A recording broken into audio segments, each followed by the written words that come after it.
Ciao Juventini of the world, my name is Giuseppe, welcome back on the channel, I hope you're all doing well. Koopie, it is Teun Koopmeiners Day and I can't wait to go through the words of Teun together with you. Of course, as usual, press conference, so what we will do is we'll put the headphone, we'll listen live and we will live translate. I'm sorry that I didn't put the green screen with the beautiful background that we have of the press conference, but I just come out of a live on Juventus.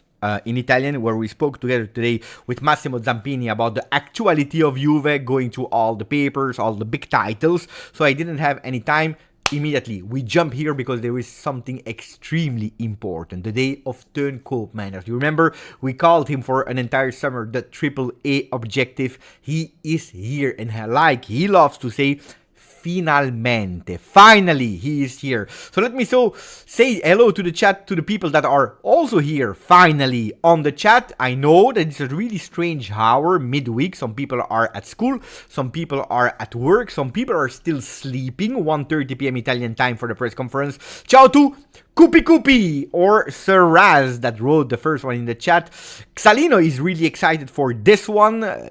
Sir Raz is asking for a maximum of likes, of course. Stavros, ciao Beppe, and everyone can't wait for this one. Naruto, Bogdan, Koopie, ciao Enric, ciao Ibeito, buenos dias Beppe, ciao Rosen, hello Eka, ciao Beppe and chat, ciao Amatsako, Bader, Ivan Todorov, ciao Asian British Traveler, ciao Sasha, ciao Punsara 2007, Vincenzo, buongiorno Phoebix, Naruto, just late, I was not late.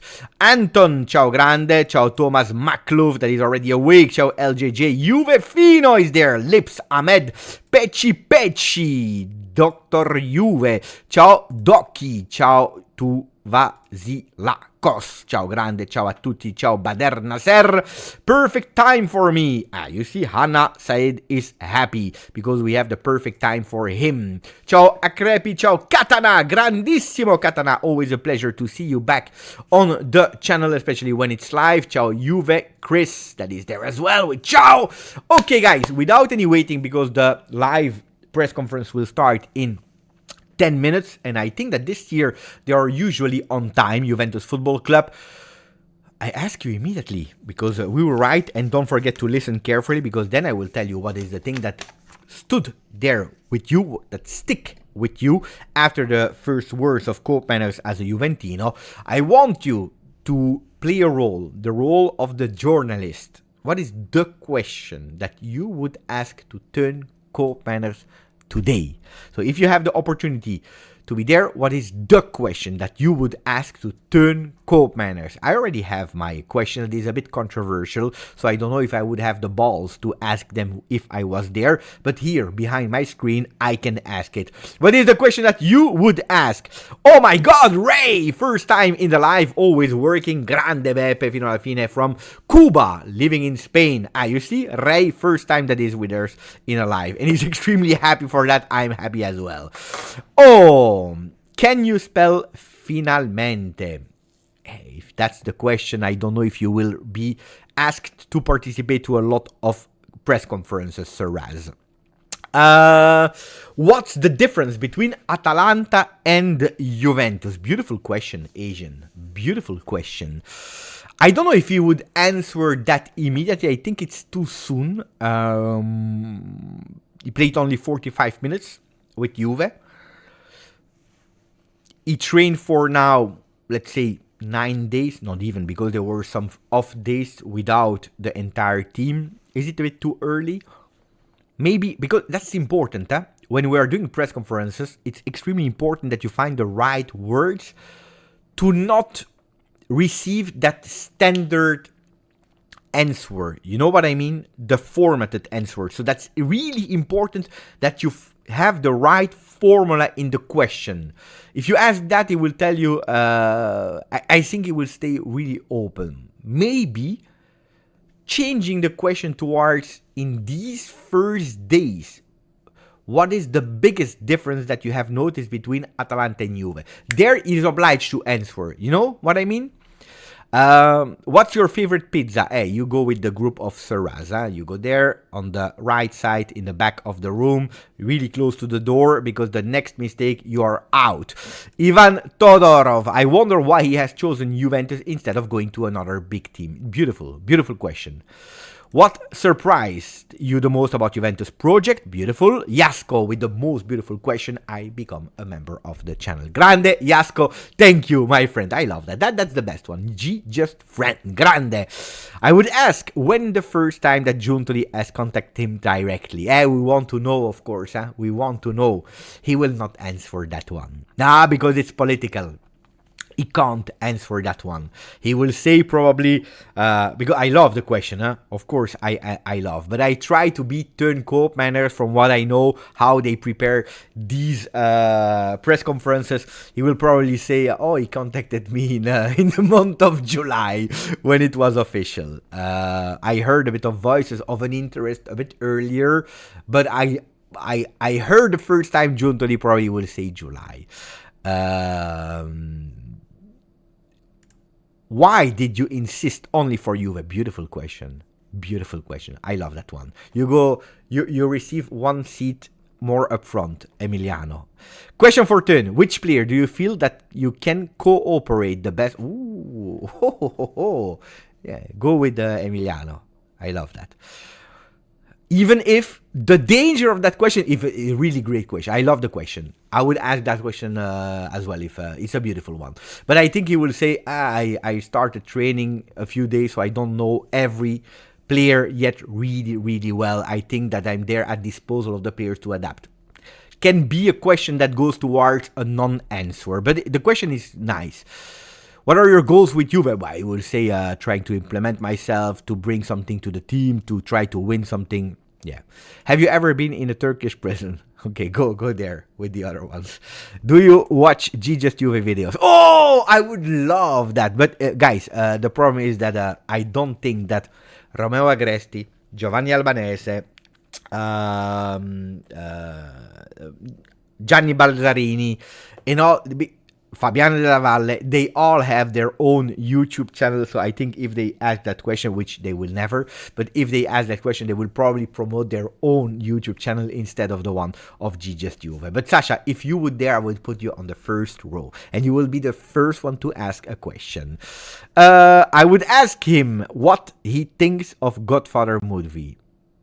Today you are informed, guys. Today you are informed. Are you going to play as a number 10 or deeper in the midfield? Tactical question. Beautiful one. What were you going through in the 3 weeks before joining Juve? Beautiful. The 3 weeks, it's not a coincidence that Thomas is asking that, because the 3 weeks were the weeks where he had that certificate. Guys, I tell you my question and then you tell me No, then you rate my question on 10. It's a controversial one. I told you already, I don't know if I would have the balls to ask it if I was there, but here it's easier. I would ask probably, how did you feel about the journalist spoiling publicly the reasons of your medical certification, which, as per law, is still domain of privacy? How do you feel about that? Speaking about your stress, speaking about the reason why, because these kind of things are private. You can't speak about them, especially not the papers. How did you feel about that one? Did you think it was correct or not? I want the rating on my question, guys, even if I'm not sure if I will ask it. 1 year for Bader Nasser. Can't wait to see Juve again. Mamma mia, I go crazy. Yesterday, some people asked me, Beppe, can you do a live? Yeah, I can do a live if you want, but for what? Sometimes I like, just to be there with you.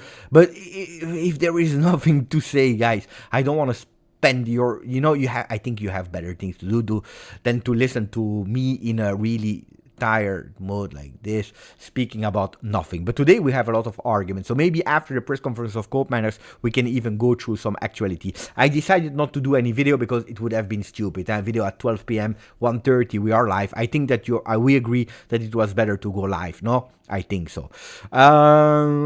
Will you celebrate against Atalanta? Beautiful question. Even if that question, when do we play against Atalanta? I don't even know. But it's a good question. I would love to know as well. Great question. 8 on 10. That's a great question. 9 on 10. 8, 9, 8. But the media will take you to the door with the other ones. 9. How did Atalanta treat you the last few days when you decided to go to Juve? Good question.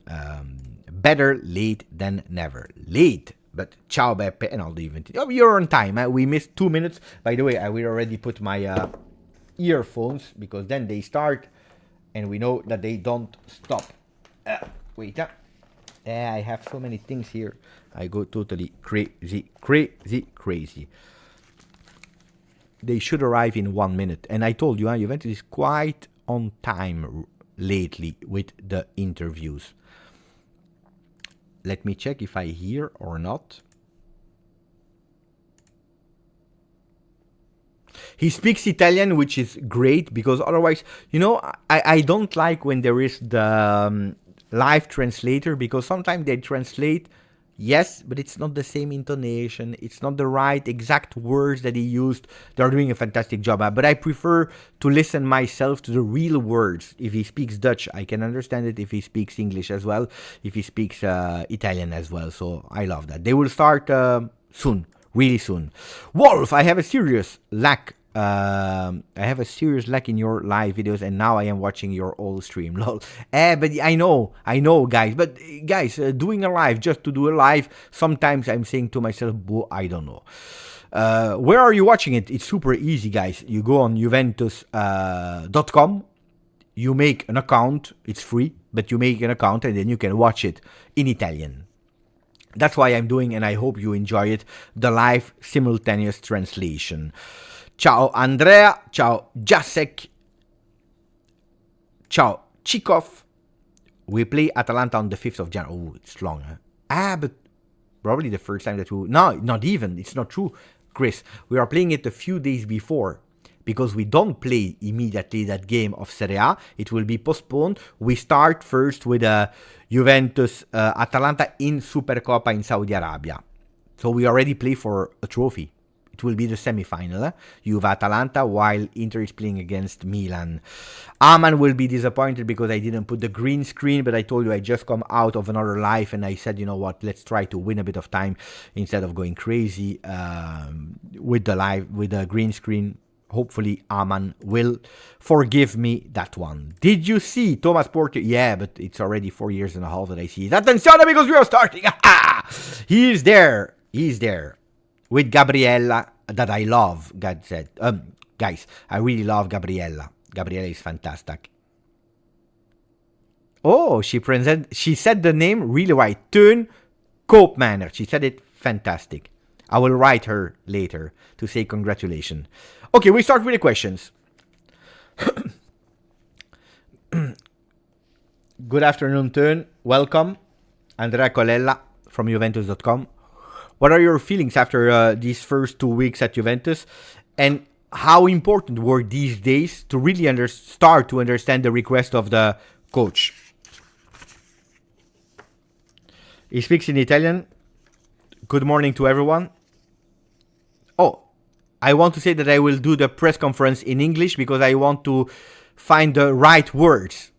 So, wait. I press pause because I want to listen it in original language. So he will speak in English.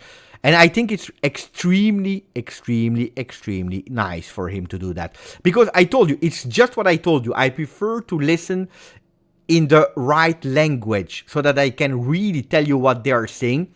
And I think it's extremely smart for a player to speak in the language that he feels more comfortable with. I love it. Let's go. I was really excited to come here. My expectations has been fulfilled. The connection with the coach and with the team is there. I'm really happy for it.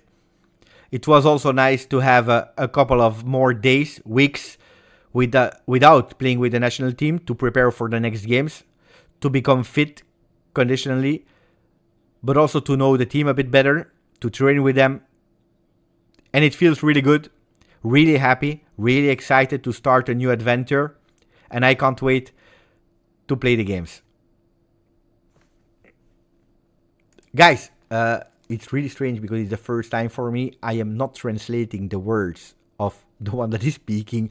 I am just repeating what they are saying. I'm really sorry for that. Guys, I would understand if you just leave the live because I'm just reporting what he's saying. It's really strange. What do I do, guys? Tell me. Do I continue to just report what he's saying or I don't know. Boo, let's go.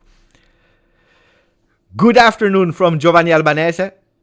For long, we have associated your name to Juventus. When was the moment that you decided that Juventus would have been your future destination?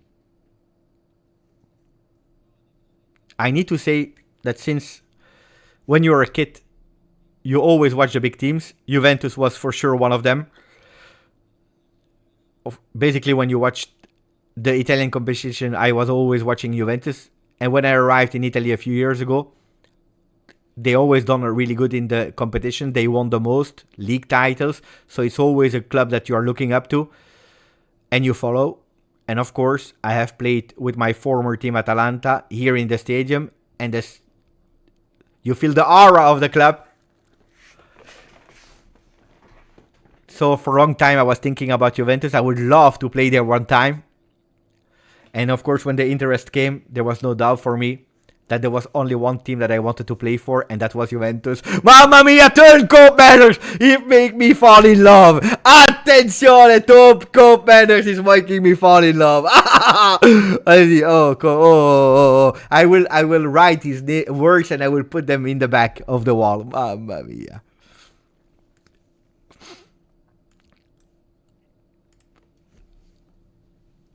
Gazzetta dello Sport, Fabiane della Valle. There was a long period where you didn't even train. That was difficult for you. How did you spend this day? What were you thinking? And were you at a certain moment also fearing that you would not arrive to Juve? Good question from Fabiane della Valle.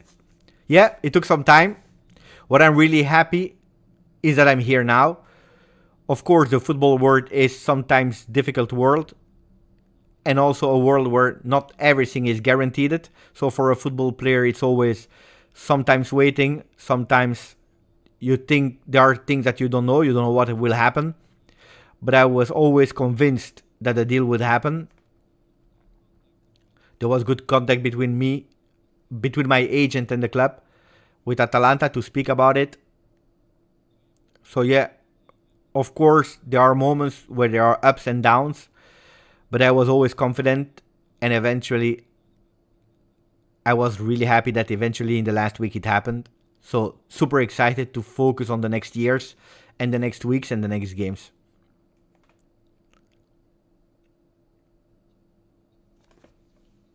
Giovanni Guadalra, Sky Sport. I wanted to ask you, because as said before, it was long. It's the first time that you are really speaking after everything that happened. During that period, we heard a lot of comments, especially the hard ones, the ones of Gasperini. What is your version, and how did you actually split with Gasperini and the club? Good one. Well, I think the most important thing to know for everyone is that I had 3 beautiful years at Atalanta, and especially last season where we won a trophy together, which was special for the club, but also special for me because it was my first title. And beside the sporting thing, I've grown as a man, not only as a football player, but also as a man outside of the club, inside the club. But in total, I mean, the city has been always very nice to me, to my family. My family always felt welcome. So when I'm looking back at the 3 years I had, I really enjoyed it. I was really happy to be there. Of course, in every football career, it happens sometimes that you're starting to see things differently, but also part of life. My main feeling about Atalanta is that I've learned a lot, and I'm happy that we won something together. And I'm really happy that I made a step from Atalanta to another club to make new adventures.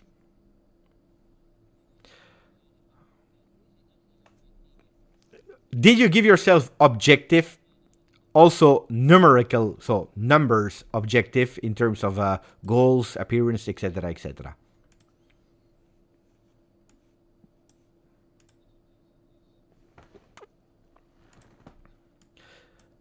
My next objective is not to have personal goals for me, to have that many goals or that many assists. The most important thing for me is the team, because I have always been a team player. That's also what Juventus has been telling me with a new coach, with the new players, the feeling they want to have with each other. And I need to say that from the first moment I came here, it feels like like a family, but also on the pitch, everyone wants to take their responsibility. So for me, it's just like I want to fit as good as possible in the team. Of course, helping the team with goals, with assists, that would be great. But I think football is even more than that. Technically, playing the way of football is a big part of it. And I want to do everything, every game, every training, to fit in the best as my team as possible. Tommaso Turci Dazon. When you arrived in Italy in 2021, not everyone knew you.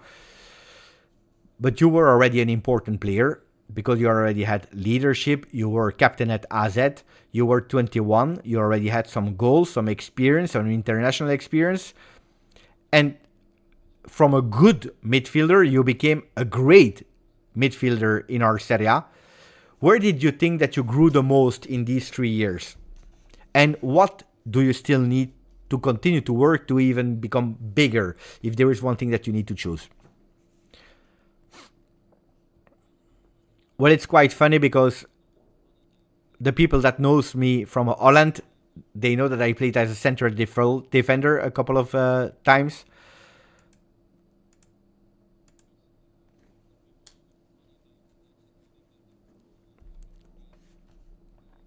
I have evolved a lot. During the years. What you were saying when I came to Italy, when I arrived at Atalanta, and after a few weeks, I played another role. I played a bit of front, sometimes even as a striker or winger. I need to say that I prefer to play in the midfield. That's also the position where Juventus bought me for.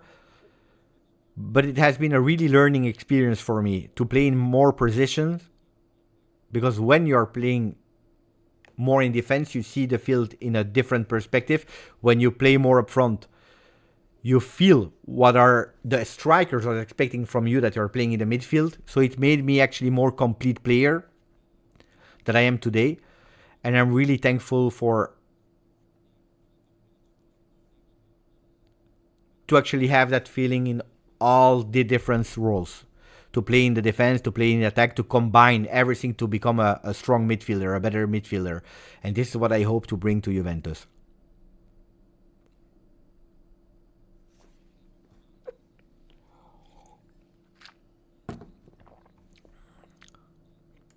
More than 500 supporters to wait outside of the J Medical for you when you arrived. A beautiful welcome that here in Torino has been reserved for a few players only here in Torino. How do you feel about these expectations towards you, and do you think that you will be able to transform what people are expecting from you? First of all, I want to say thank you to all the fans that were there, because it was really an amazing experience. It was unbelievable. Yeah. To have that feeling, to relive that day, and also after the first match in the stadium, it was really a beautiful welcome. Fans have been amazing. That's something I was expecting, but really feeling it in the first game was really nice. And this is also something you want as a football player. The expectations are high because you play for a big club like this. But what I said also before, the responsibility we have to carry as a team, as a club, we have to do it all together. I think it's also normal when you arrive as a club like this. There is pressure. There are expectations for everyone and everything, but also from here. But that's also for me. That's why I play here. That's what you want as a player. That's what makes the game special. Not only the games, but also it motivates you to work every day. Not only individually, but work hard for the team. And it's really important that as a club, as a squad, we embrace that pressure, the responsibility, whatever you want to call it, to perform at the highest level. And that's normal. And that's what we focus on every single day. And to feel this expectation for all the fans and everyone in the games.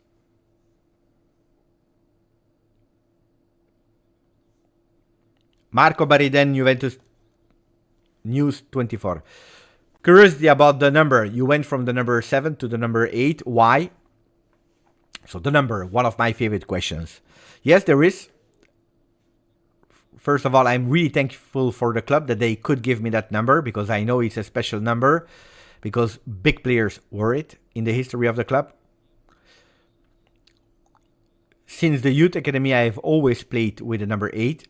Also, when I made the first team in Holland, I started with a different number, but as soon as the 8 was free, I was wearing the number 8. So I grew up in the international football with the number 8.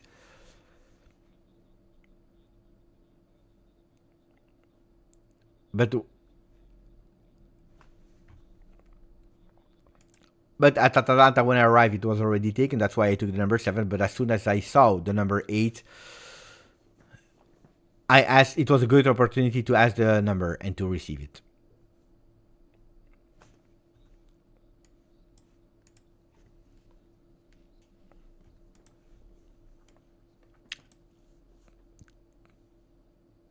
Question. Thiago Motta said also that he has been partially inspired by the game of Gasperini. Did he already give you some indications? And can you tell me what is the difference between him and your ex-coach? The similarities are that he loves to train really hard. He wants to pressure the opponents really high in games, high intensity of play, which I personally really like. So it's not Gasperini or Thiago Motta, it's also what fits me really well. There are also some differences, like the formation, for example. At Atalanta, we played a lot with 3 or 5 defenders. Here we play with 4. But it's always difficult to say these things on paper, because even in a match, we are playing with 4. Then it's turning around. And when you stop the video, we see that we are playing with 3 or with 4. It depends. But the main things, that the intensity and how you want to play the game are similar. And I'm super happy to fulfill that role, because it fits me as a player.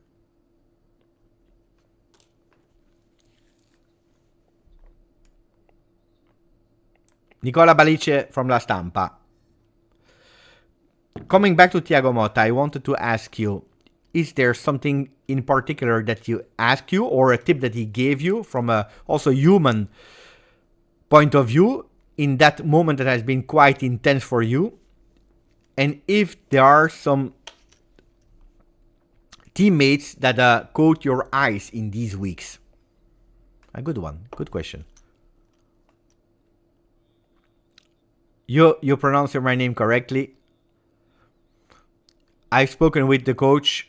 He has been very welcoming. On the other hand, also very demanding. So what I'm expecting. So it's very good. I'm really happy with it. I also spoke with every player, with almost player, because we see each other every day. I was lucky enough to see the whole squad before the international break. And the feeling of the squad is very good. The hunger is there. The intensity in training is there. And this is also something I spoke with the coach about. What he expects in training, with energy, with intensity, the philosophy, the thing that he wants to work with. Not only the tactic side, how we want to approach the game, but also the whole structure, way of life. The way that we treat each other on the feeling ground. Hey, that's a beautiful one. Huh?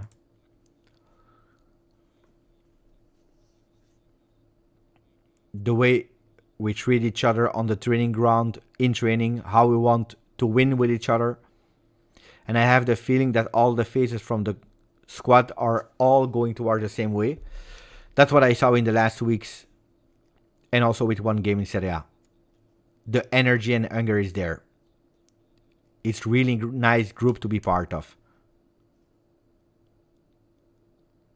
Oh, he didn't answer about the teammates that caught his eyes. That's a pity. That's the problem, man. When they ask 2-3 questions in one, they forget.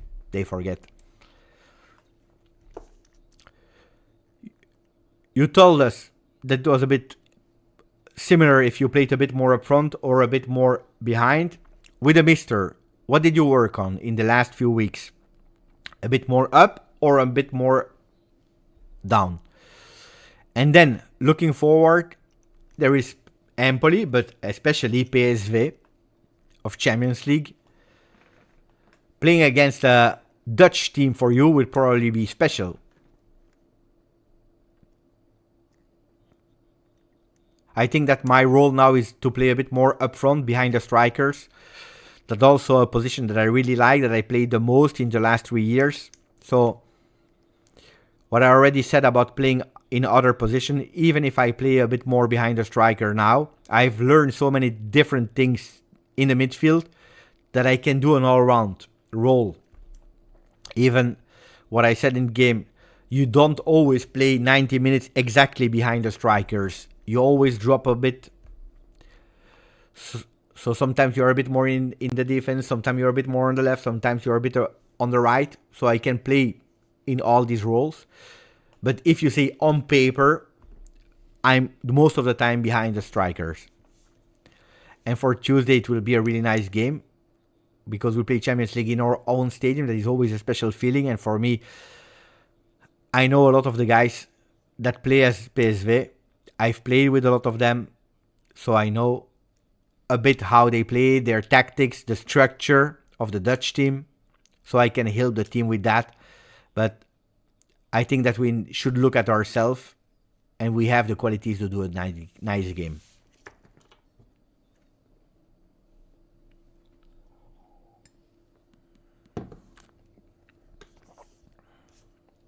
How far are you physically, and do you feel ready to play as a starter in the next 2 games? I'm feeling really good. Of course, the last month was a bit difficult with trainings and stuff, but now I'm already here since almost 2 weeks, I think. I have been training nearly every day with super intensity. I feel really good. I'm super happy as well that I already played immediately 45 minutes. And also after that game, I felt really good. So there were absolutely no problems with that. If the coach asked me to play from the first minute, I'm ready to go. It has been a pleasure, a really good feeling at the club. Because the welcoming was really warm. It was directly a good feeling, and it helps you also physically to focus most of the part on training. So nothing to complain about.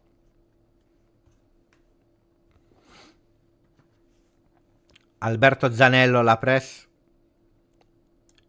You said that you watched a lot Juventus as a kid. Was there a player that you inspired you, a Bianconero player that inspired you?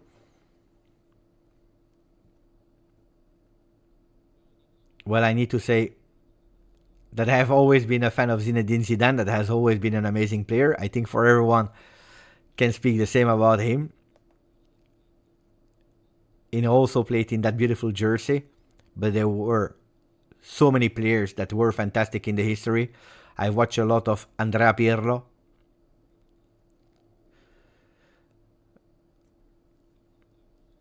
I've also known Marchisio because I took the number 8. So I know him since I was young. Taking the number has been special for me. There were so many big players. But when you watch when you're a kid, I just named a couple, but there are so many others. Oh, Pirlo, Marchisio, Zinedine Zidane. Not bad, huh?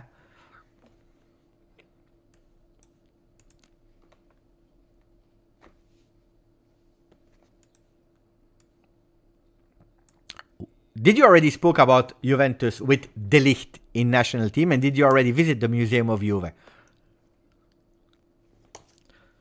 Yes, I spoke with Matthijs because I played with him in the national team. I already know him since very long time. So when there were some rumors in the media, the players from the national team, they asked me about it. And he was immediately like, if you need to know something about the city, the club, ask to me. So I had a really nice conversation with him. I've not been to the museum yet. I will. I already visited other museums, so I was really busy the last couple of teams. Nazionale del Cinema.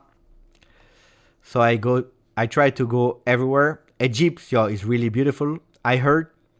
I do my best to discover the city as well, and of course the club as well. Last 2 questions.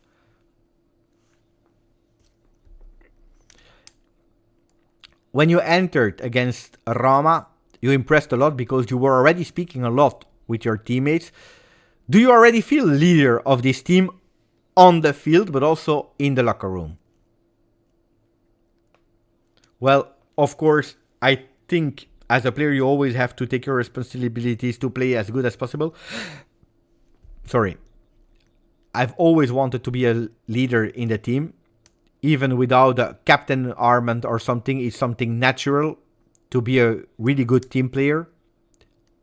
But I have to say that even in the whole team, when you're watching the whole squad, everyone is trying not to be the leader, but to taking the responsibilities. And this is even more important to have. It's better that everyone is taking their responsibility, just at the difference of having just one big leader. Everyone wants to keep that level of training that we keep, that motivation, not only for ourselves, but also for our teammates. And that's what I have been saying since the last 2-3 weeks. I also want to take and carry that responsibility and share it with my teammates. But what I've seen from this team is that everyone wants to do that and do it together.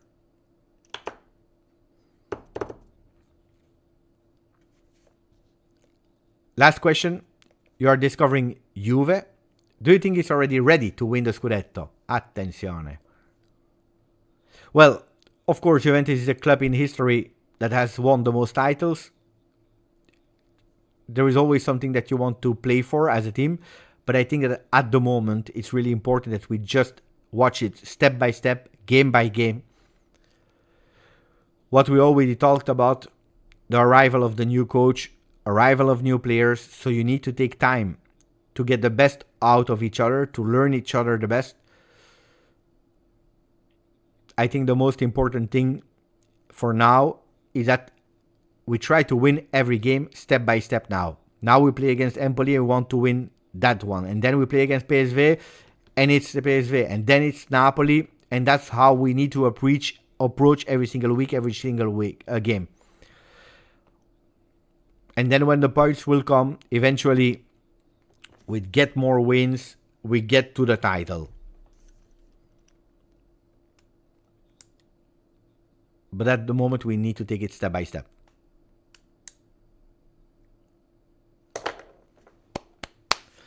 Grazie a tutti. That's how we said it.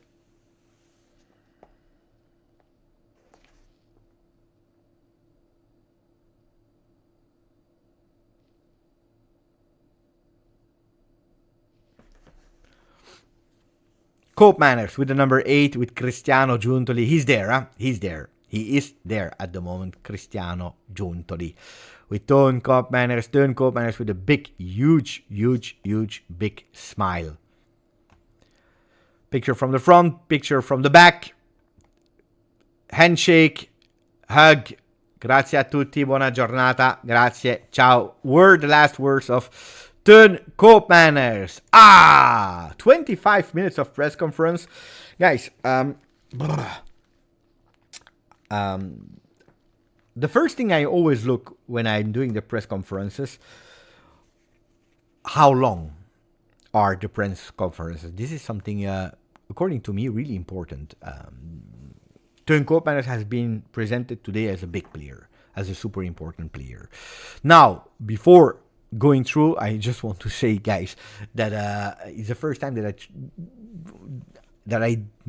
I was thinking, that my support would be helpful today, but then just reporting or repeating the words of Teun Koopmeiners, I have to say that it was honestly more difficult than the translation. Why?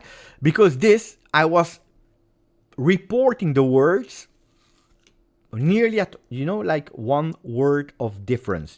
He said this and I said that. So I was trying to follow the words that he was saying, but of course I don't know what he will say after. So it was quite difficult to keep the rhythm, and more it went, more I started to be tired. At a certain moment I was asking, is it even necessary to do it? While when I'm live translating, these are my words, I hear my words myself. I translated the questions. That's what I did. But no, good press conference. Guys, just give me 1 second because I forgot to take water. I go to take water and then we are here. Start to rethink about the 25 long minutes of press conference of Koopmeiners. And then you can already start telling me what is sticking to you from that press conference. It can be from the words that he has chosen, the language that he has chosen to speak about one particular thing. Let me know what is the thing, and then I will come back with mine, even if I have to say that he said so many things that it's difficult to recap just like that. So tell me, I come back in 2 minutes. Give me 2 minutes. I come back. I'm taking some water.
I'm back.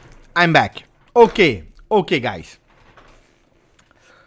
I am back. So let me read a bit what you said. Love it so far. Teun is good with words, smart, diplomatic. Always appreciated that about our club. We don't just have great players, but smart too. Never make you ashamed when they talk. Oh, that's a really good one to start with, actually. For what reason? Because, especially from the past, I have always known in the history of Juventus that then I don't know the methodology of Giuntoli, but I speak about the past, from Moggi era onwards, that Juventus has always paid a lot of attention, not only to study the qualities of a player on the field, but also to study the player off the field.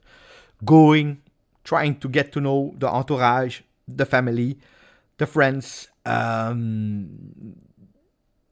the moral part, the values of a player that are extremely important. So I totally agree with that, and Teun Koopmeiners had it. I think it was really smart for him because he speaks Italian, but he really wanted to use the right words. That's what he's saying in the very beginning. I can speak Italian, I can understand Italian after 3 years here, but if it's possible, I want to speak English because I want to choose the right words. He knows how the media works. One word in a different language that you don't master at 100% can be changed or giving another interpretation. This is why I try to do the press conferences live of Thiago Motta. I would love that one day we are with much more, because reading them even from the Juve account or reading them translated are something totally different than when you're live translating the right words with the right intonation. That's extremely important. That's why I love to do it, and I think it was really, really smart. Give him the armband. He spoke about leadership. What a well-spoken guy. No, thank you to you, Steph, to be here. Buongiorno, Juventini. Beppe, your lives are always worthy. Thank you, Vincenzo. You translated the question. So what are you saying, guys? My favorite thing is that he said he would play mostly behind the striker, which I love because we didn't have a solid player for ages now. I think he could help animate the offense and help Dusan. Oh, there was bravo Proja, because this is something that I wanted to come back on, that tactical part where he speaks about a new football. Something that I always told you, but also last year with Max Allegri, I always told you, yes, on paper we are playing a 3-5-2, but if you are watching the game, in the game, a lot of the time we are playing with 4 men, with one that is going more on the right side. It was Gatti that was playing the second half of the season as a right back, with Kostic when he was playing that went down a bit, or Ealing Jr. We were playing with 4 at a certain moment, which is repeating now. Yes, on paper, I am asked to play behind the striker as a real number 10, which I love, but not always for 90 minutes you are static like the paper is showing you. So when we are analyzing the predicted lineup, when we are analyzing the official lineup and how they are on the field, yeah, but that's the start. This is how the paper is telling me, them or us, how they will play. But then during the game it changed. And of course, closer you are to the reality of that paper, it means that, of course, it works. Then you need to adapt. You need to play in a different role.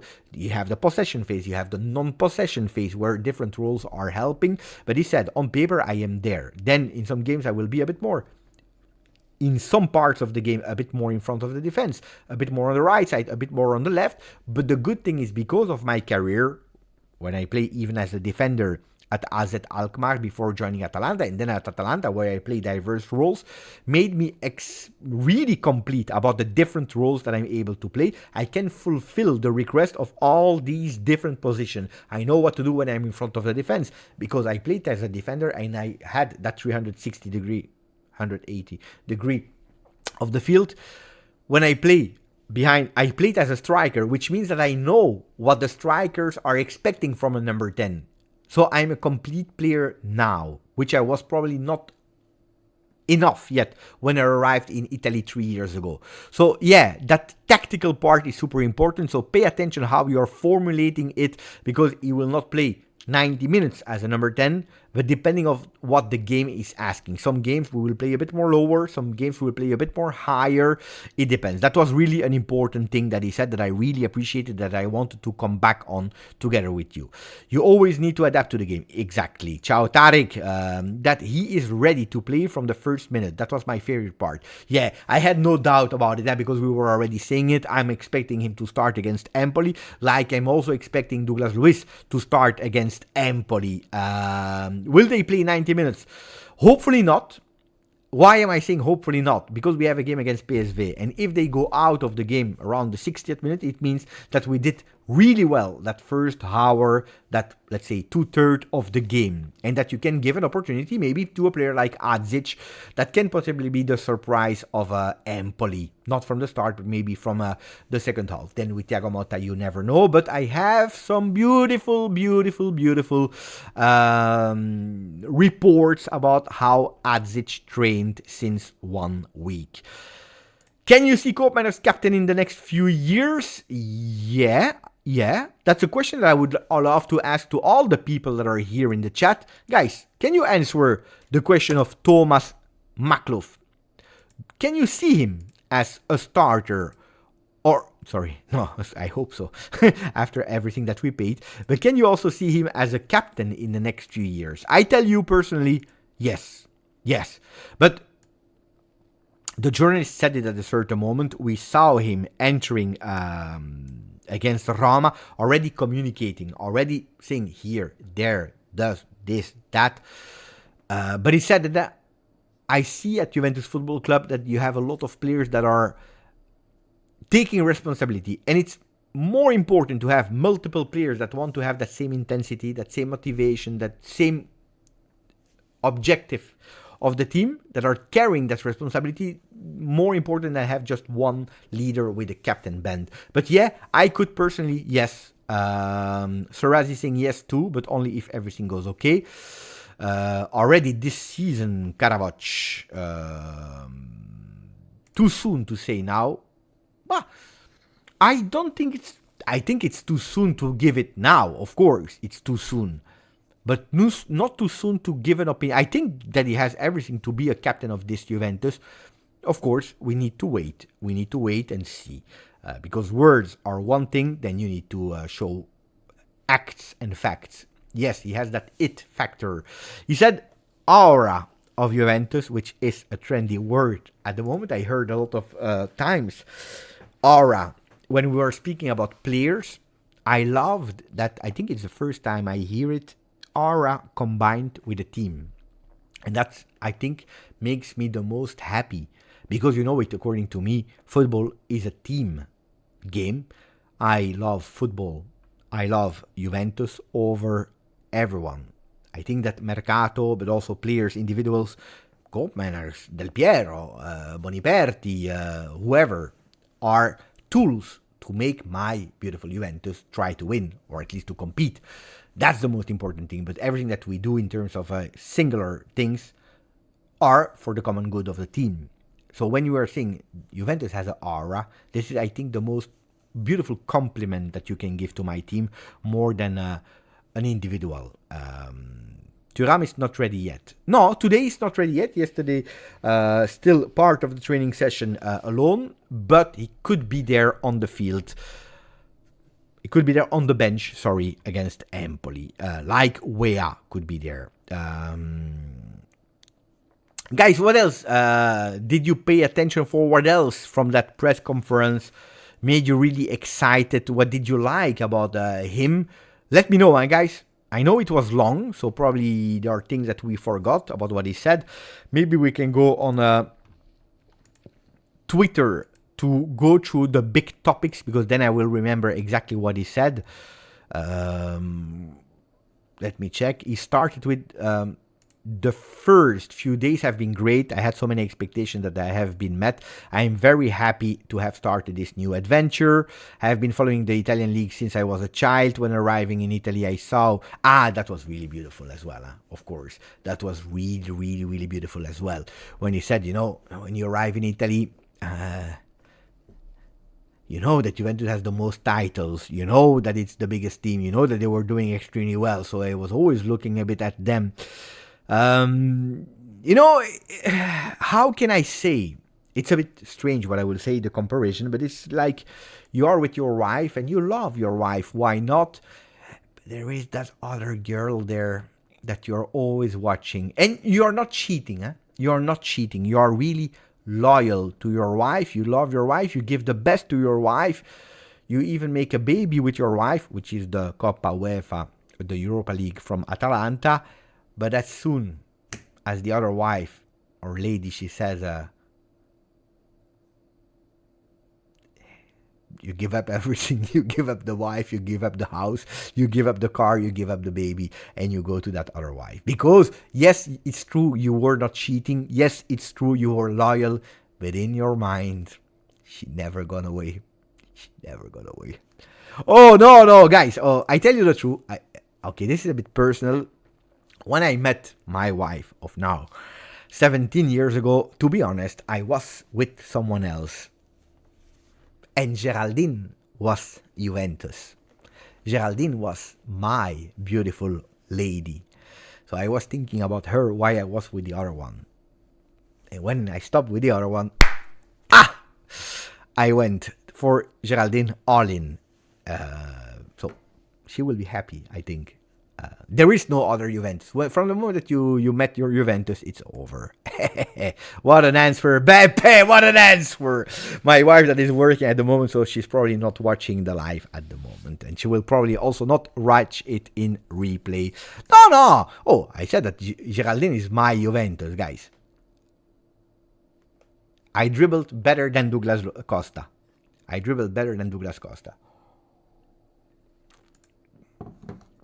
Koop saying that the pressing is what he likes the most. Yeah, the comparison. Let me first say hello to Riccardo from Sicily. Grande Riccardo. He met Michele Padovano, legend from Juventus Football Club. Grande. Again, thank you to Jasko that became a member. Thank you to Bader Nasser that became also a member for 12 months now. Yeah, that the similarities between Thiago Motta and Gasperini, high pressing, the intensity, love that. I really love that way of playing. That is a bit different because one is playing with 3, one is playing with 4 in defense, even if during the game everything changed. But the intensity is really nice. He said it's not only about Thiago Motta or Gasperini, but it's also what I love, what I like, what I was looking for, what I'm fitting in perfectly. So you see that we have a team that what we try to explain you about the way of playing or what you expect Thiago Motta is the same.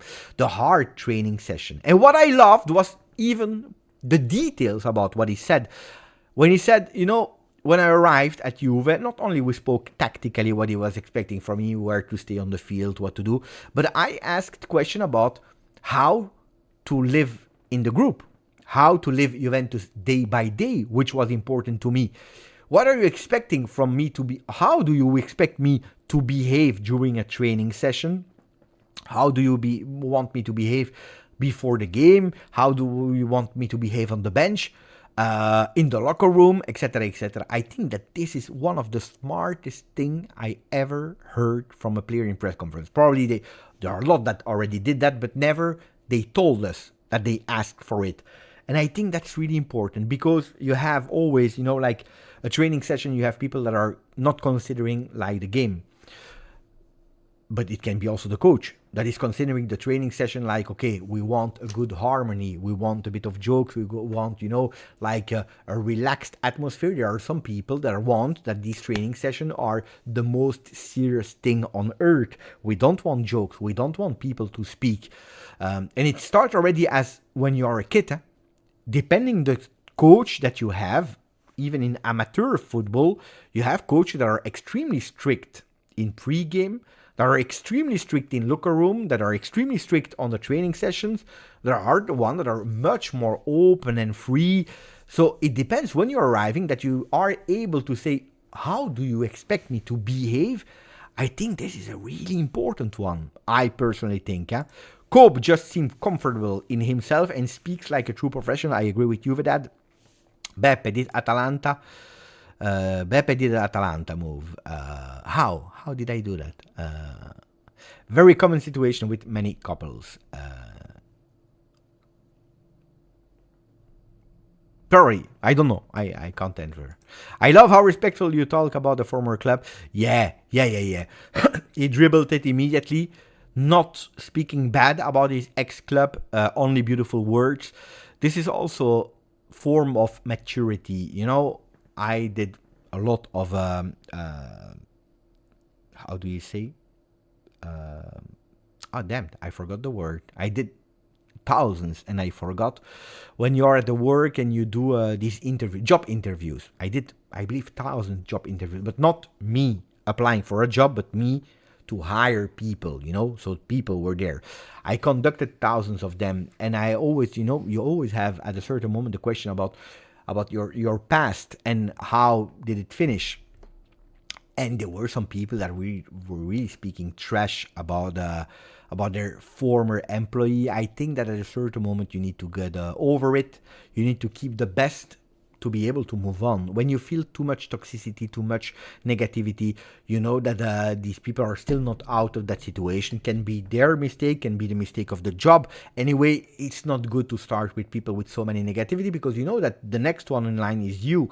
So sometimes you try to avoid, you know, like Matthijs de Ligt. He goes to Bayern Munich, he speaks, you know, not that great about Juventus. He goes to Manchester United. He didn't speak that much about Bayern Munich. It's a pity, yeah, because it's a player, honestly, that even when he went to Bayern Munich, I still really liked. I still really liked, and I will never forget it. It was one of the players that I really believed in, and I wanted him to stay years at Juve. But these words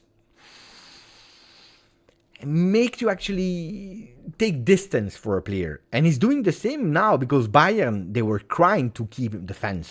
They wanted to keep him still after 2 or 3 seasons, I don't know, where it was not the fantastic level. He didn't grow. But there were a lot of people that really wanted to keep him, Matthijs de Ligt. And then he goes there and he's speaking like, but it keeps me in the picture at Manchester United because you have more viewers. And yeah, we know it. It's true. It's correct. But you're speaking about Bayern Munich. You're speaking about Juventus Football Club. I think that you need a bit more respect. So I really appreciated the maturity. And I think that Atalanta has not been correct with him. They spoke bad about him directly, indirectly. I speak about Gasperini, I speak about Percassi. When Percassi says, you know, he's still young and you do these kind of stupid mistakes sometimes. Oh, guys, you're speaking about a real mature player of 26, which is not anymore in the football world. He's not 17. He's not Roque Jr., for example. You know what I mean? He's not Lamine Yamal. I think I really appreciated that as well. I agree. He was very open and genuine throughout the conference, saying he knows most of the PSV players and he will help Juve to win with what he knows. Yeah, he said, I'm at disposal. I know the structure of Dutch football, how they play, and I can help if needed, of course, and because he's not the coach. If Thiago Motta needs 1 or 2 words, he will be able to tell them. I was convinced that I would make it here. There were ups and downs. However, I always had that confidence, and at the end, that's exactly what happened. So that's what he said about the positive things. I spent wonderful years at Atalanta, etc., etc. What mattered the most is the team. There are no personal goals. I felt like part of the family right away. That word family is always repeated at Juve, especially this summer. I think that every single player, I didn't watch, unfortunately, the Kalulu press conference because I was in Scotland and I didn't recuperate it. Mea culpa. I should not do it. Disrespectful from Beppe. But they all said the word family. Or it was in the Day One Juve movies, or it was on the Juventus own small interviews, or it was in press conference, but they always said the word family. And when you're speaking about Juventus, you speak about a family. When you're watching also Thiago Motta, that is extremely demanding in the games, during training session, in press conference, super short answers, really cold. It's a super warm guy with his men. on the training session. You see it, and also with the staff of Juventus, when he feels being surrounded by the family and not by potential enemies, what are the media sometimes, you see that he's going.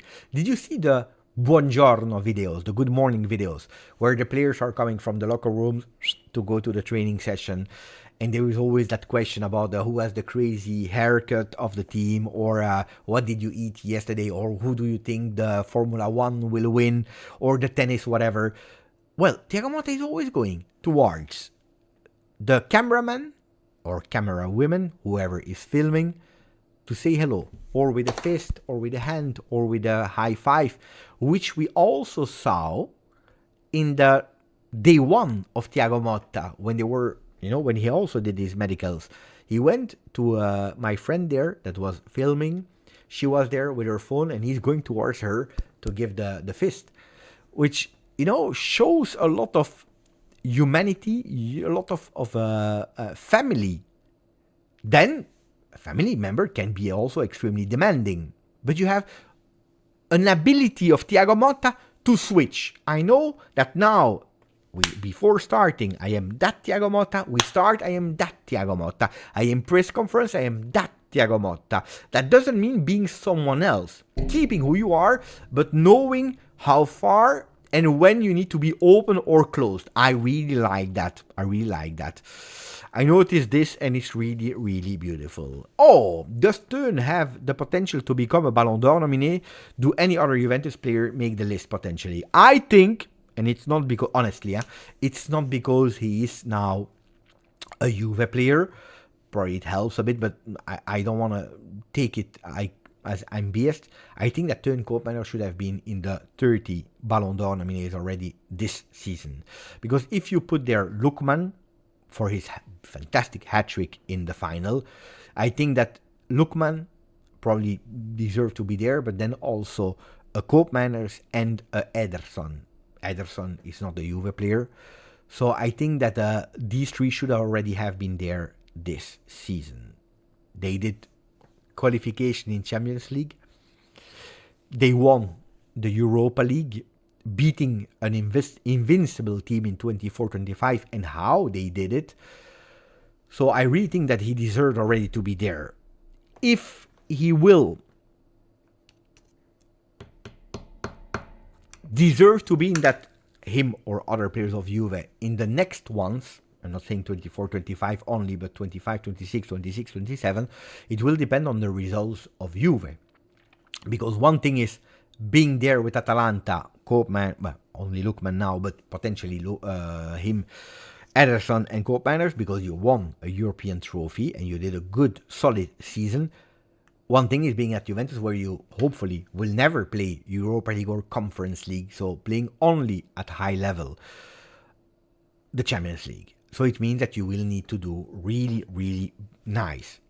To win it, you're obliged to win that competition. To be in the list, you need to do well.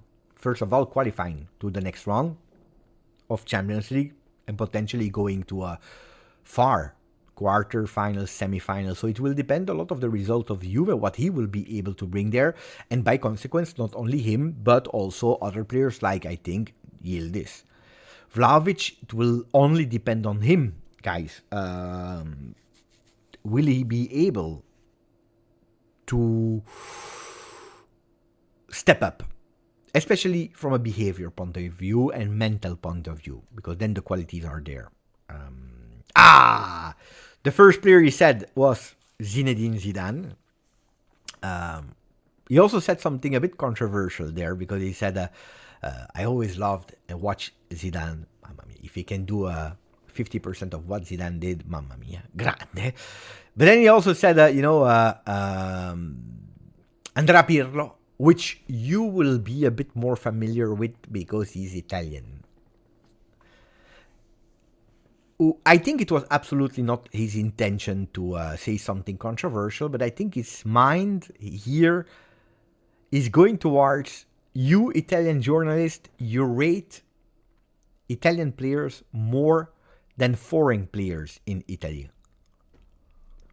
Could be, Could be. That was a bit that unconscious controversy about Zidane, Andrea Pirlo. And then he said Marchisio, which I received the number 8 from, which has been a really important player in the history of Juve. Then I'm trying to think what other important players had the number 8. The first one that comes in mind to me is, of course, Antonio Conte with the number 8. Then, if you are looking at the number 8 of Juve from the past, Marchisio, Antonio Conte, because if you tell me Weston McKennie, with all the respect I have, or Aaron Ramsey, or Amauri, or Zanchi Marco, that none of us probably remember, I don't see that many big, huge number 8s. Camoranesi has been an important one, even if he played a lot with the number 16. He only played one season with the 8. So I don't really consider him the 8 of Juve, but more the 16 of Juve. And it was also a different role. It was a winger. Honestly, the number 8s that were big parts of Juve, not that much. To me, Marchisio, Antonio Conte. That's it.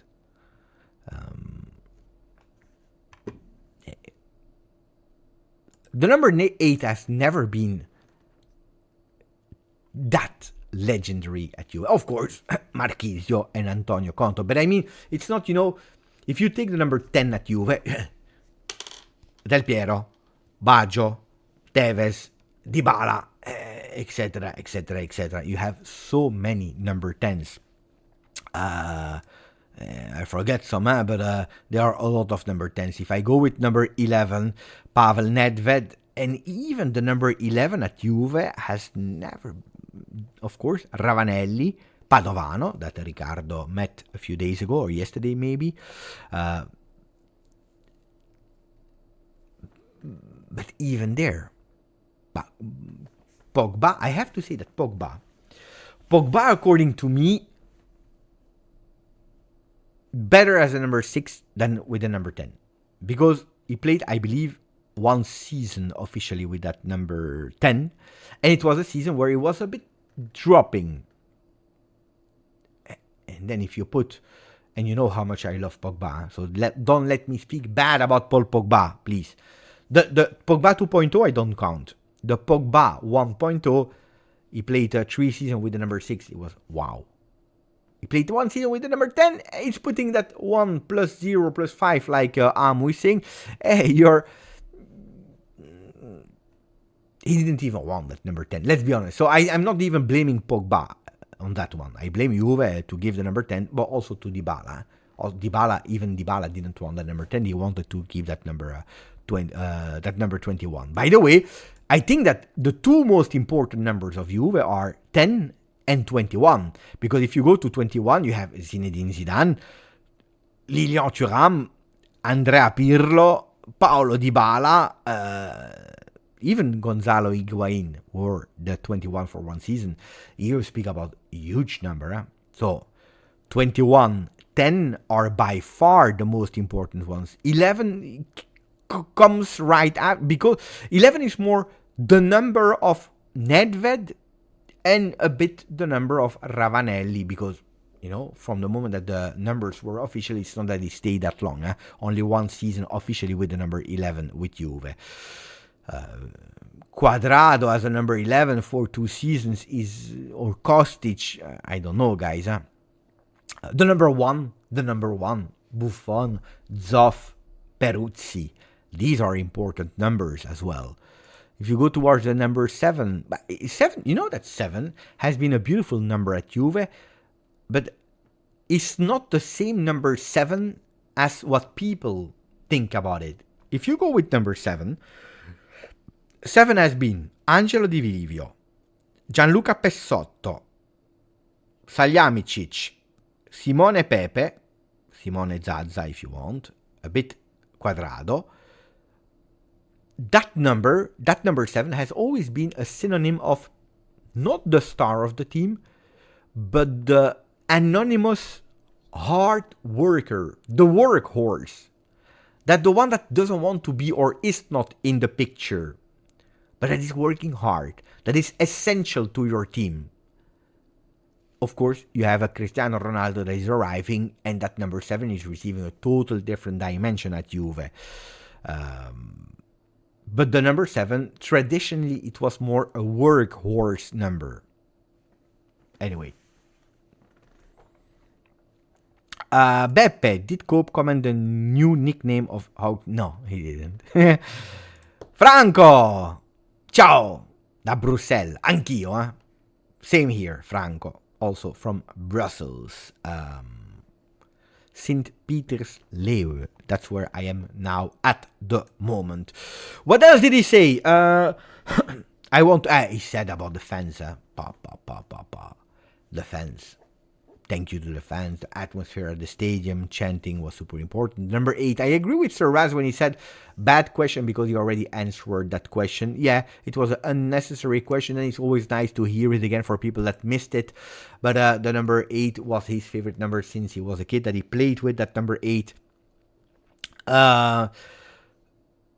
Then he took the number 7 because the 8 was not available, but he was extremely grateful to receive that number 8. We just spoke about the numbers. You spoke about the role. We already spoke about it. And then game by game, step by step. Question. What is the most important game according to you in that mini cycle of the 3? Don't fail this one. Empoli, PSV or Napoli. I put the poll now. You can vote about don't fail this one. Can you please vote? And then I will tell you, of course, what I think, but I want to read you. I want to check your votes. Now it's the moment to do it. In the meanwhile, I show you, of course, because I didn't do it in the beginning of the live. We are with 33,563 Juventini of the world. So we missed 40 Juventini to reach the next step, 33,600. So if you didn't yet, please put a maximum of likes so that we can boost a bit the video, because we are 200. I'm sure that more Juventini are curious to speak about Juventus and desiring to speak about Juventus, but it depends, of course, of you. More you like, more the video will be spread with the people. We only have 177 likes after 1 hour 17, which is not really beautiful, not really a lot, not enough. Okay, I was expecting it, huh?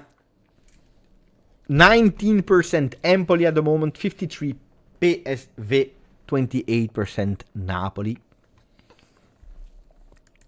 Continue to vote so that we can go for it. Champions League is back, baby. Conte will not make it easy. We cannot fail any of the 3. We cannot fail the 60 games that we still need to play. Ravindra, the next game is always the most important. Empoli is worrying me out of those 3. Bravo! Stavros and Thomas. I agree with both of you. If I had to vote, I would have voted for Empoli. This is what, by the way, this is what I keep repeating since last week. Yeah, don't fail Empoli. Don't fail Empoli. Don't fail Empoli. Don't fail Empoli. Don't fail Empoli. Don't fail Empoli. Because the risk is that Empoli will be considered the easiest game out of the 3. The risk is that you will try maybe something to let other one rest against Empoli. Because the risk is that some players, maybe they will not 100% give their best because they're already thinking about the Champions League, because they're already thinking about Napoli, because they just come back from international break. Some people traveling far, Nico Gonzalez, Cabal, because we had a lot of players in the center part of the field, but we were missing the wingers, the fullbacks. Because some players, they will just arrive and they will not have an... I'm really fearing Empoli. And why am I fearing Empoli? It's because if you win against Empoli, then PSV will be the most important one. And then Napoli will be the most important one. But if you win against Empoli. If you fail against Empoli, ragazzi, after drawing against Roma, you start already to be behind some teams. And that means that mini cycle of 4 games in Serie A, you didn't win 2 out of 4 Which, pay attention, Empoli, they missed like 3 players to go to international break. The rest were all there. They are unbeaten at the moment. They already surprised a lot of us. Don't underestimate Empoli. Don't underestimate Empoli. Start with the best ones. Guys, I didn't do it, but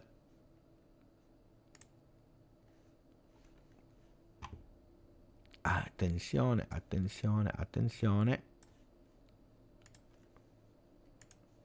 If we go towards the tactical pad, I will tell you what I think. Bravo. I did it with Momlano. This could potentially be the starting 11 against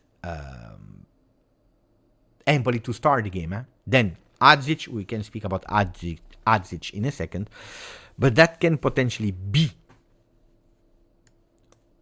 If you want, we can do it like that. It's easy. You know what Koopmeiners just said. Yeah, on paper we play like that. Then during the game, we can potentially go towards this. We can potentially go towards this. You know, it changed, of course. And if you play like this, of course,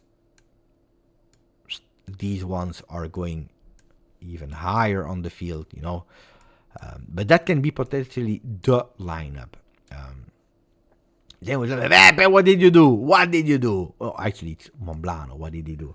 No Yildiz, people are saying. No, yeah, where is Yildiz? Where is Yildiz? Where is Yildiz? Okay. The answer is that Yildiz, 2 games with Turkey. Even if yesterday with Turkey, he entered at the 77th minute. Can play in the second half, but Yildiz is a starter against PSV. He's a starter against Napoli. Yildiz is a player that can enter in second half, and he can enter, depending what the game is asking, he can enter in the spot of Koopmeiners. He can enter in the spot of Bangula if he wants. He can potentially even enter instead of Dusan Vlahovic. Yesterday there were a lot of rumors in Turkey that he could potentially play as the number 9 of Turkey. Then at the end he was on the bench for 77 minutes. But they were really speaking about him being the number 9 yesterday. So it's not Yildiz is good or is not good. It's just that Bangula, you can continue to insist on him against Empoli in the first half. You know that Bangula always goes out towards the 60th, 65th minute, while you can enter Yildiz in these positions. You know, if we are winning a lot, we can enter here, and you can even have up an Adzic entering here. Who do you trust the most, guys, to enter from the bench if things are going wrong against Empoli? Do you trust more Bangula to enter in the second half or Yildiz? Knowing that we play against PSV and that we play against Napoli then. Bangula will play today against Kazakhstan under 21. Yildiz. Why am I putting, or actually I was doing it with Momblano. Why McKennie here? Because Chico Conceição injured, by the way. Injured. He can't play there. Nico Gonzalez, there are chances, luckily we are a bit positive there, that he could be on the bench, but nothing more than the bench. So probably it will be a player that we will have maybe a few minutes, maybe not even, but probably for PSV ready and for Napoli. So, or you put Cambiaso here, okay? You put Cambiaso here, which is what we did in the last weeks, but that means that you need to play with Cabal. I have no problem with Cabal. You know that I love Cabal. But Cabal is still with Colombia. He will play a big game against Argentina. Not sure if he will play or not because the last game he didn't play. But he will be there with Colombia. Could be that he plays, maybe not. But anyway, he will arrive super late and then resting him to have him strong, sorry, on Tuesday against PSV and then against Napoli makes sense. While Cambiaso, if you look how much he played entire game against France, and then he played a few minutes yesterday, not a lot, against Israel, that Italy won, by the way, 2-1. Douglas Luiz from the first minute, Koopmeiners from the first minute, could be a possibility to see that lineup. Could be. Weah from the bench. I always forget about Weah, but no, Weah will be there, but from the bench. But you see it, yesterday they were not even yet full training with the team. No, Cambiaso didn't start yesterday. Yeah, I was thinking as well. Kalulu instead of Savona. That's what I was really thinking. Then Monblano convinced me that Savona can play against Empoli, while probably Kalulu has more experience to play against a PSV and a Napoli. While Savona played against Roma as well. That's the fun thing. That's the beauty thing. We don't know Thiago Motta, but just thinking a bit like that, yeah, could make sense. I don't know if it makes sense, but it could make sense. But against Empoli, we should have everyone back except of Conceição and Milik. But it's true that they are not all at 100%. Okay. When you say the full 120, I was thinking they said the full 180. No, 90 and 30. Yeah. He played. Even if yesterday at halftime he was on Instagram. It was funny. Gatti played yesterday. He did a good game, huh? Gatti played a good game with Italy. No? What a boring game. What a boring game.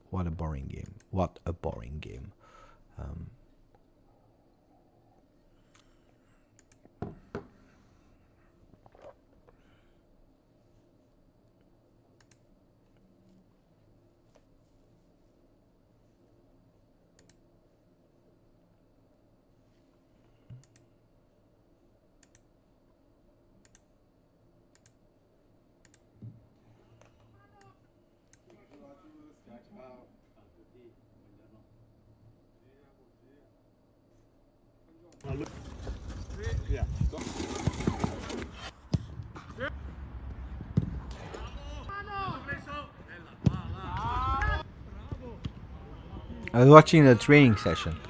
At least what they want to show us. What else, guys? What else can we speak? We did 1 hour 30.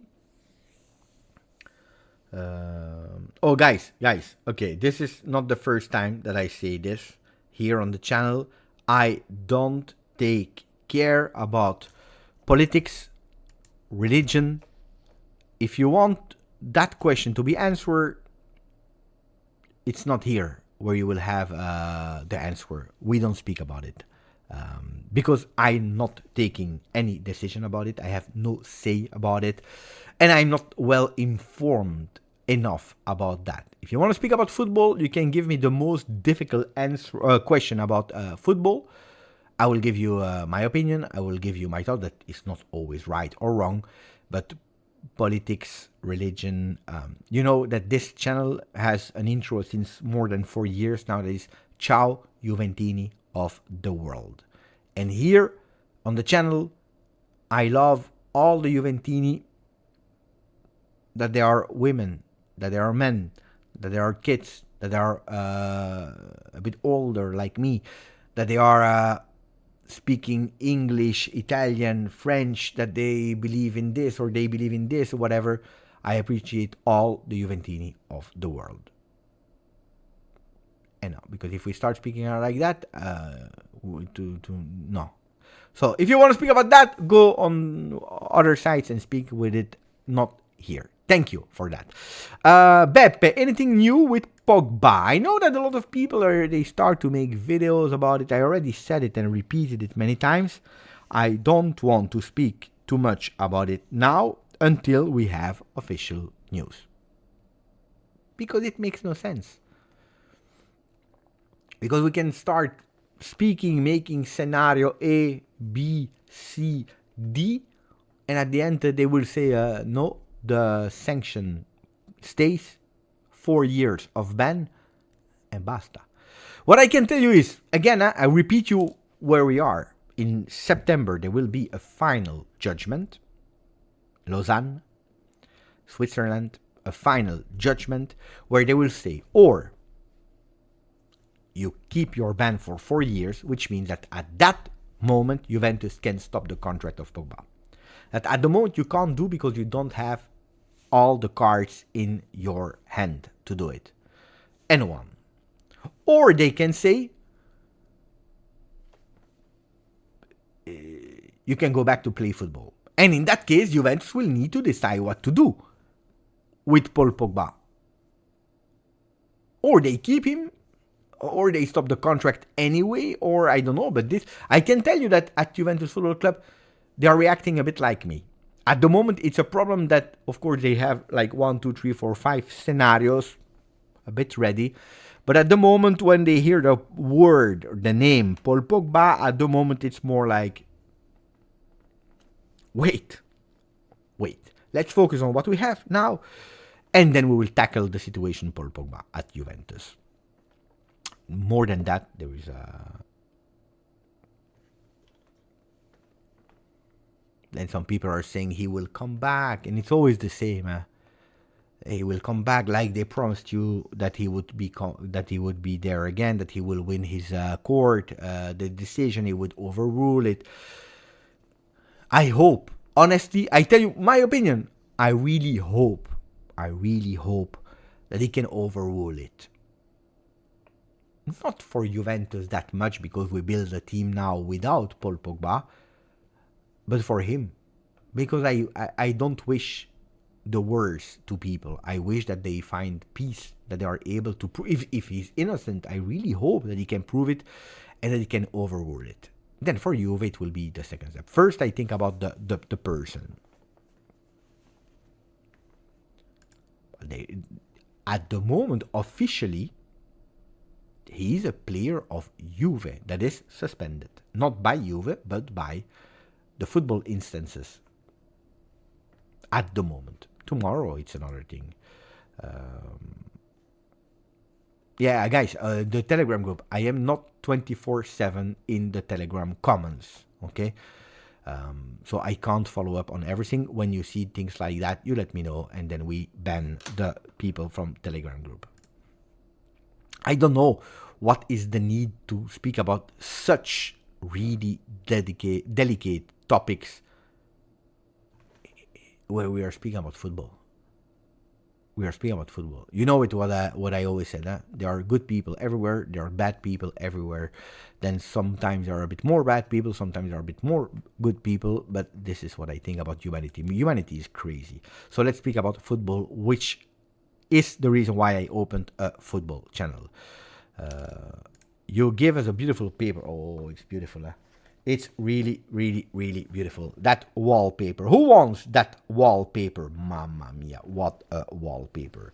Let me take away the notifications. Mamma mia, what a beautiful wallpaper. I love it. I love it. I love it. I love it. Wow. Wow, wow, wow. Detan is saying, I need that. People are saying, charge your phone. My phone is always fighting with in survival mode. Always.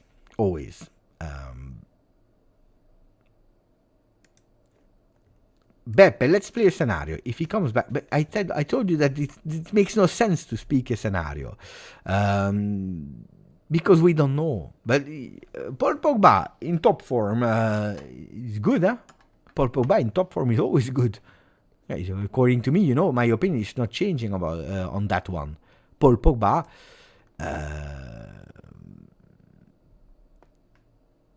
Is the strongest midfielder of Serie A in form. The question is, will he be again in form? That's the real question. That's the real question.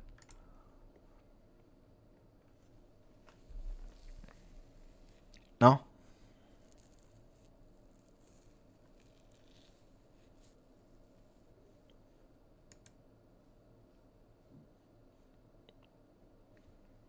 Ciao Ale Rezza.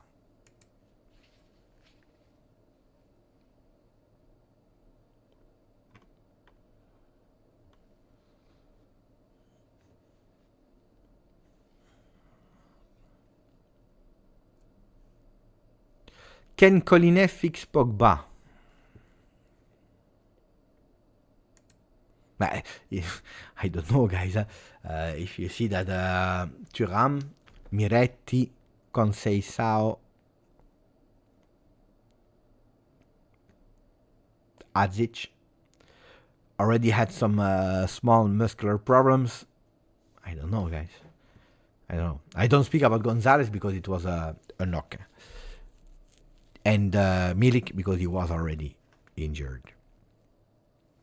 I don't know.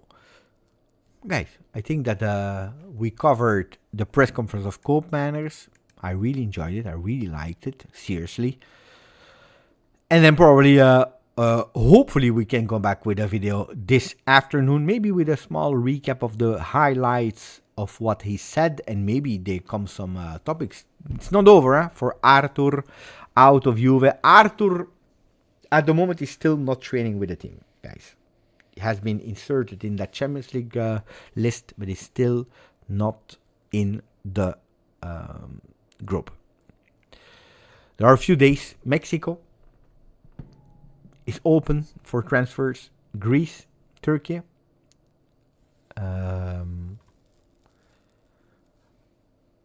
I don't think that he will leave. I think he will stay until January. But at the moment, he's still not with the team. So don't expect to see him there. The other topics.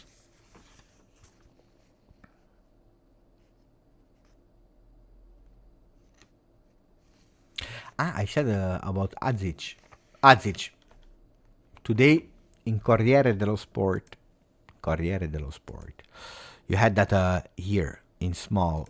They were speaking about Thiago Motta has an idea for Empoli. Surprise Juve. Here is Adzic.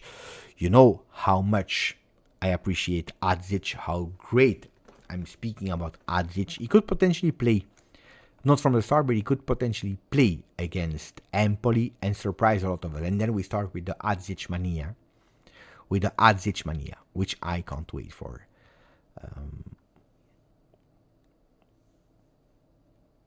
Ciao dal Texas, Juventino Pugliese. Ciao grande.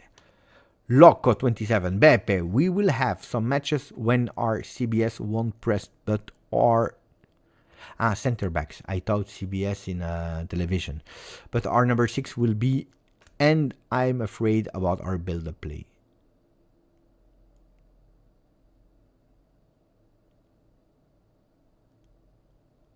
Okay.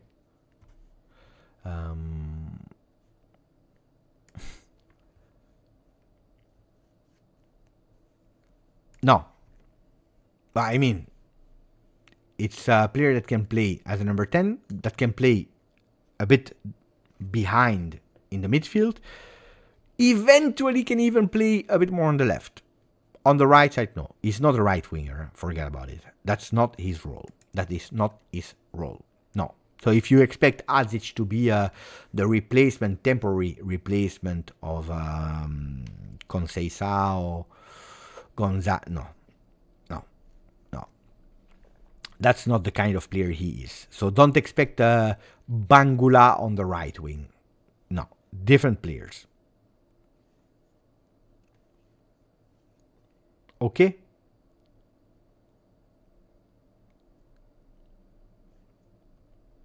Other question? Before we close the live? But I had on my list that I discussed this morning, I had Jonathan David, Derby, I have Afenajan, Arthur, the new Verratti at Juve. Who knows about the new Verratti? Who knows about the new Verratti? Who is? The leaders of Juventus.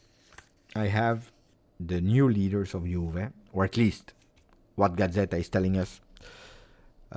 Koopmeiners already have here, and then Jackson Chachua. These were the things that I had that we didn't speak a lot about. No, Piazza was even more offensive. Piazza was much more offensive. I saw these rumors. Salah is a great player. He's a beautiful player. I don't think this is. At such it's not only the age, but you need to understand what he can bring you. For how long? Because, of course, coming from Premier League, the rhythm is much more slower in Serie A. 32, when you see what he's offering in the beginning of the season at Liverpool, mamma mia. But he will be 33 when he joins Juve then on a free. Depends on the salary that he's requesting or not, how long, because it's a player you can't cash in on him for the future anymore. I would go for other alternatives. Then a Salah, guys, if he joins Juve for free next year, I take him. Like I took Di Maria. Depends also here. It's a player that won a lot. He won Premier League with Liverpool. He won the Champions League. Did he win the Cacao Cup? I don't know about the Cacao Cup. He already won the FIFA World Cup. So next year there will not even be that Club World Cup for clubs. That will not even be there. So it's also the motivation that Salah will have. Will he still be motivated? Did he win the Scudetto? No, he didn't win because he was with Roma. Does he want to win the Scudetto? Is it something that he's saying, I want it because I didn't win it with Roma? Could be, I don't know. But I don't think. At the end, I don't think. I think it's because at the moment, you see, Mercato is closed since a few days now, since 10 days now, or 11 days to be exact. And we already speak about Jonathan David, Jackson Chachua, Salah, and is there another player that we are speaking about? And Mercato is closed, David, Salah, Chachua. Pepe. I don't even know who's that guy, guys. Who's that guy? Pepe. Thomas Partey as well. Thomas Partey. Ragazzi, Thomas Partey. I promise you, the first Mercato session that I ever talk about on this channel, so it means June, July, August 2020, we were already speaking about Thomas Partey, as we spoke about him last winter. I think, if you want, we can go towards the front pages of today, really fast, if you want to. Look, what are they speaking about here? Tennis, correct, and then Tuttosport is saying Jonathan David, Juve Inter. Derby for the striker of Lille. Here, Gazzetta dello Sport is speaking about also a derby, but this time about something else. It's Inter, Juve, and the other bigs. How they are starting against the run with again Inter and Juve for the Scudetto. Corriere dello Sport, speaking about Moiskin, and then the surprise Juve. Here is Adzic. But you see, it's a lot of mercato. There is nothing. That's why I didn't do any live yesterday, for example. There is nothing, guys. And then Chachua. That is a good player. That is a good player. And there are some possibilities. But Chachua, we have Savona. We have Cambiaso. We have Danilo.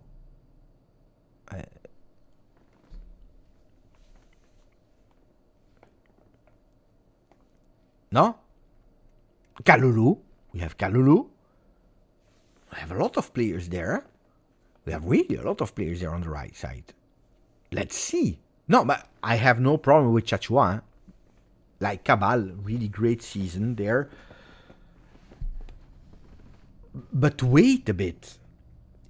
Let's say Savona is doing a fantastic season. Do you need Chachua? Maybe. Maybe not. I think it's a lot of... You can't speak about Mercato on the 10th of September. But you know what it is? And it's the reality. Yeah? Did you see the numbers on the channel recently? Yesterday I made a video. Disaster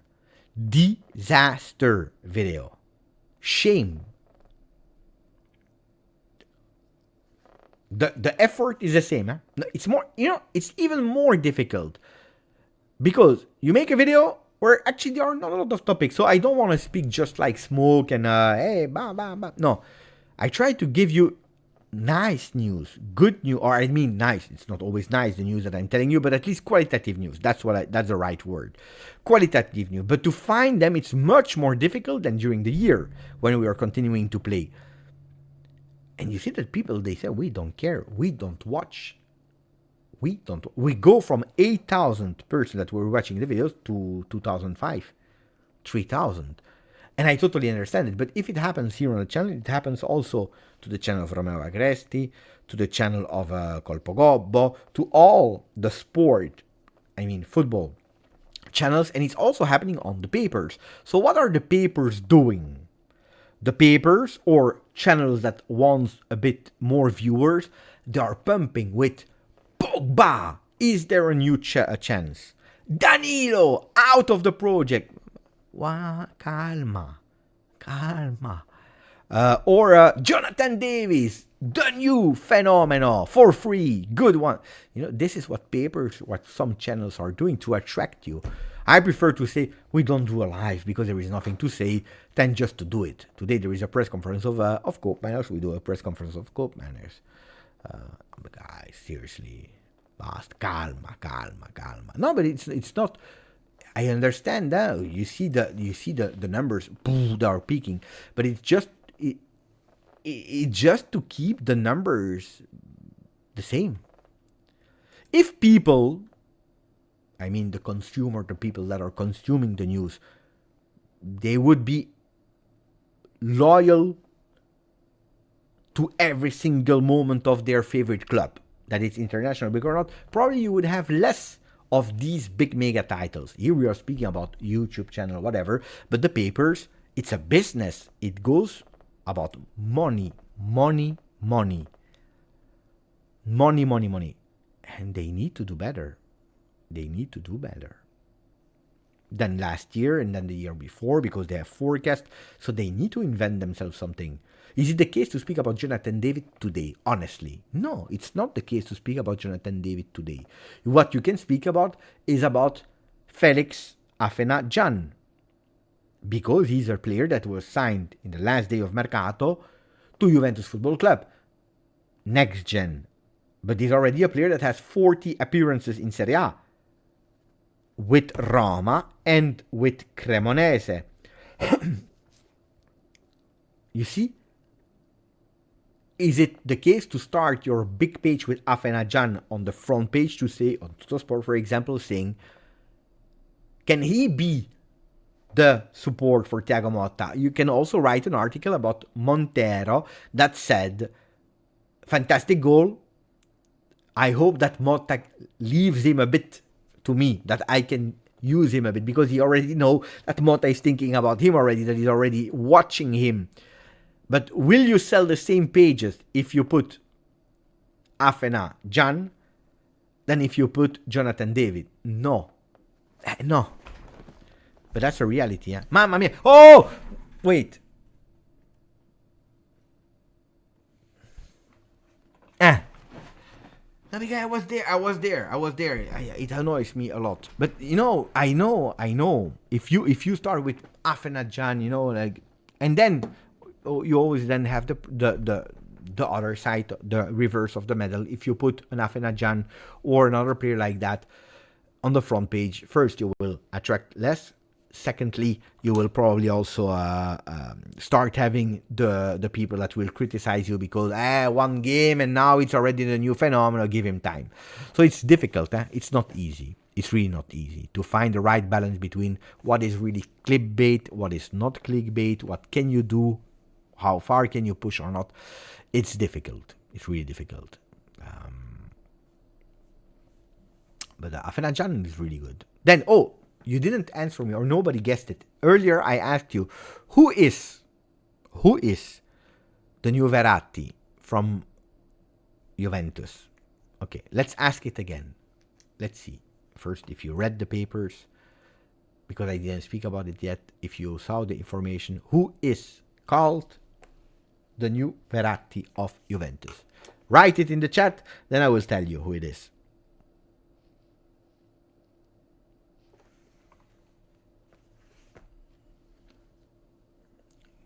Dottore Sing Locatelli.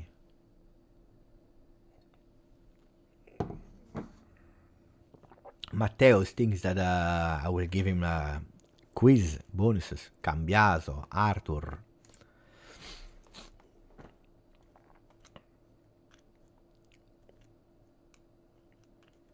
It's actually not even with the A team, and it's actually not even with the next gen. It's a player that is playing in the Bravo. You failed for that close. It's actually from the under 20. It's true, but it's not him. It is Diego Ripani. Diego Ripani, that I had the opportunity to interview also last year. That the people that watched the Montero Creator Lab video on YouTube, at a certain moment there is a young kid there that is speaking about Montero, about his importance, about Montero that asked him, how would you do? And he speaks up in the locker room and he said, that's a good idea. Let's do it in second half. Where he was really honored that, a legend of football like Montero was listening also. Not saying I have all the answer, but I want to involve you. Midfielder, Pierre. If I tell you the new one, it's not that Beppe tells you the new Verratti. It's like Tutto Sportsbook described him this morning. But Diego Ripani is really, really, really, really good. Really good. I really like the player. I had it as an interview, and I also met him in Vinnovo. Let me show you the picture. After my interview, I met him in Vinnovo. Bravo. It was cold, That's Diego Ripani. And you will hear about him. I'm sure that really soon he will play with the next gen. Not immediately with the first team, but it will soon be with the next gen, and then he has his path. And Juventus is working to extend him because they don't want to lose him. But really great.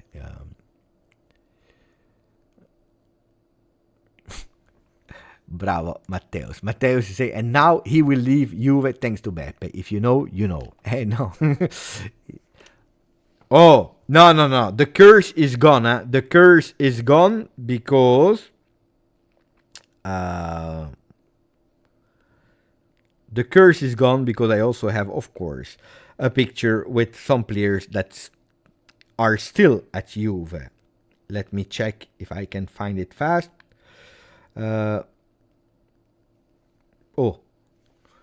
Still at Juve, and I thought there was some physical contact between McKennie and me. One. I have Milik as well. I have this goat here, Andrea Cambiaso. There were some physical contacts between him and me. Cambiaso. Wait. I have Milik as well, but I don't know where is the picture. But anyway, I have some players where I had some physical contacts and they're still there. Oh, so the curse is gone. But it's true that if we are looking at percentage, no, it's not a photo with picture with Beppe. It's a photo plus physical contact. There need to be a touch. If there is no touch, it's okay. I love that you introduce us to Youth of Juve. I really appreciate it. Yeah, because a lot of time I receive a lot of questions like, Beppe, who is the next in line? Who is the... So I already tell you not the next in line, but already two next in lines. Diego Ripani is really, really, really good. Yesterday, it was really a boring game. Slow game. Looks like a COVID game without supporters neither. But the first game, he really impressed me. I spoke already about him. Chapeau. Chapeau. What a beautiful performance, honestly. Yeah, but all the players are leaving at a certain moment, guys. Huh? It's not my fault anymore. Huh? Voila. I said 30 minutes ago, I said we spoke about everything, and then we launched again with a new... with new topics. I think that now 2 hours of life is good. Huh? No? Can we stop? Ciao, James. You see, I answered the question. I didn't even say hello to James.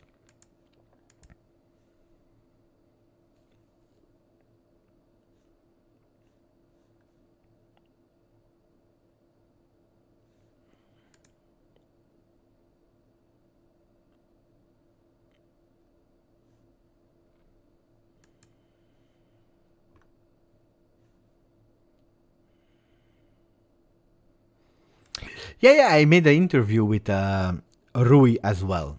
Yeah, I made an interview with Rui as well.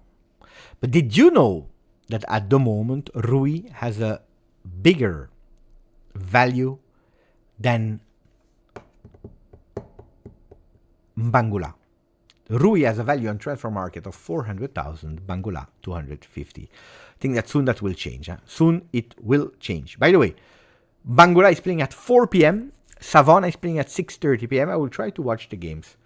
Grande ragazzi, you were fantastic. So put a maximum of like on today's video. Don't forget to like before leaving. Don't forget also to subscribe to the channel. Let me check if we did something or not in the meanwhile. Did we do it or not?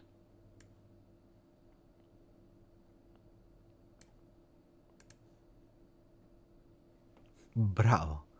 I don't know who you are, but you are a goat. You are a goat. You are the best. Whoever you are, wherever you are watching from, you are the goat. Ciao Anthony Schifano, ciao Nino Sport, grandissimo Westerman, ciao Mateus Emerson, Dollar, Pepe. Did you receive the new Adidas Originals? I didn't order them. No, I made a beautiful short, but I have no money. Guys, I have no money.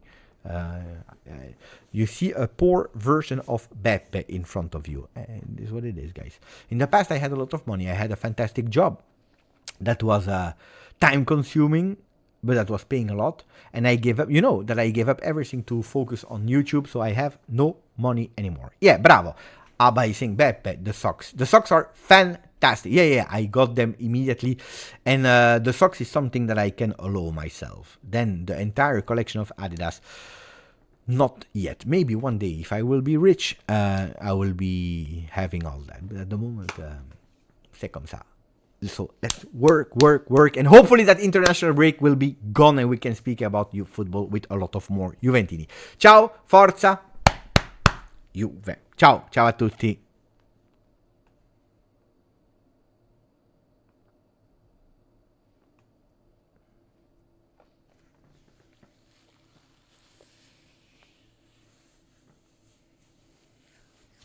That was a beautiful life.